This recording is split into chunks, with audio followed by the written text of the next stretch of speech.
On Earth, there is an extremely mysterious building. It is not composed of millions of boulders. There are also many precision-designed mechanisms inside, and there are 2 large tombs hidden deep in it. This is known as the leader of the 7 wonders of the world. Khufu Pyramid. And what secret does it hide? As the largest pyramid in the world, a height of 146 meters, consisting of 2.3 million stones. It is said that Pharaoh Khufu, the 4th dynasty of Egypt, was at that time. In order to let yourself die, build a grand place to settle. So he used up to 100,000 slaves. Order it to complete the work within 30 years. But the problem is, each boulder in the pyramid weighs as much as a small car. In the face of such a huge project, how did the craftsmen do it?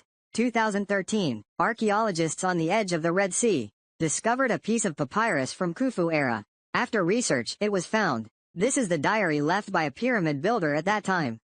Through clues described in the diary, to catch up with the construction period, craftsmen put neatly cut rocks outside the pyramid. The inner side is made of rough stone. The gaps are filled with clay and gravel. This will greatly shorten the construction period. So, how did they get these rocks moved to the pyramid? According to archaeologists' research, at first, craftsmen would build gentle slopes around the foundation of the pyramid.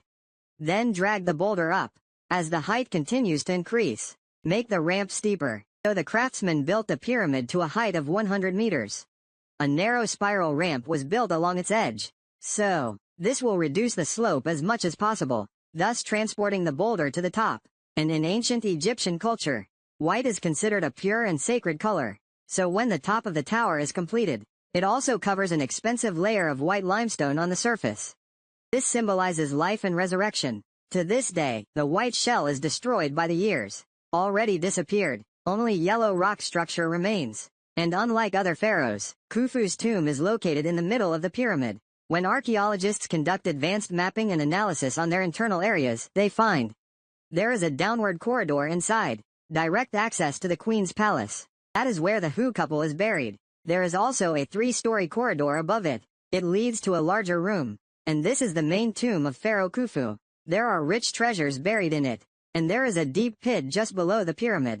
It is full of a material called Lebanese fur. Through amazing discoveries after restoration, this is a full-sized ancient Egyptian ship, the means of transportation symbolizing Pharaoh's access to another world. At the same time, to protect the sarcophagus from being stolen, craftsmen also set up multi-layer protective measures on the corridor. When the priests put the pharaoh mummy into the tomb, will pull a mechanism first. Thus, 3 giant granite stone slabs are lowered to block the entrance. When the sacrifice leaves the corridor, it will pull down the second mechanism. At this time, the boulder above the corridor will slide down quickly, completely seal the entrance of the corridor. There is another corridor that leads directly to the underground. The purpose is to confuse tomb robbers. Let them think the tomb is underground. The pharaoh finally miscalculated. In fact, thousands of years ago, the pharaoh's mummies and countless treasures have long disappeared. So, facing such a difficult-to-open cemetery, how did the tomb robber get in? Archaeologists then analyzed the tomb robbery cave and inferred the tomb robber first chose to start digging under the pyramid. When you encounter the first granite slab, heat the slab and sprinkle with acetic acid to corrode the stones. That's all. The tomb robber easily entered the tomb chamber and stole the treasure book.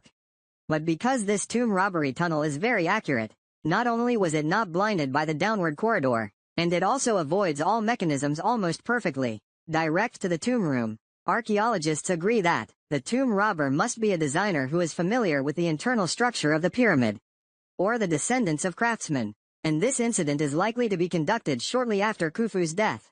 Although the treasures in the magnificent Khufu pyramid no longer exist, but for us who are in the modern world, actually the pyramid itself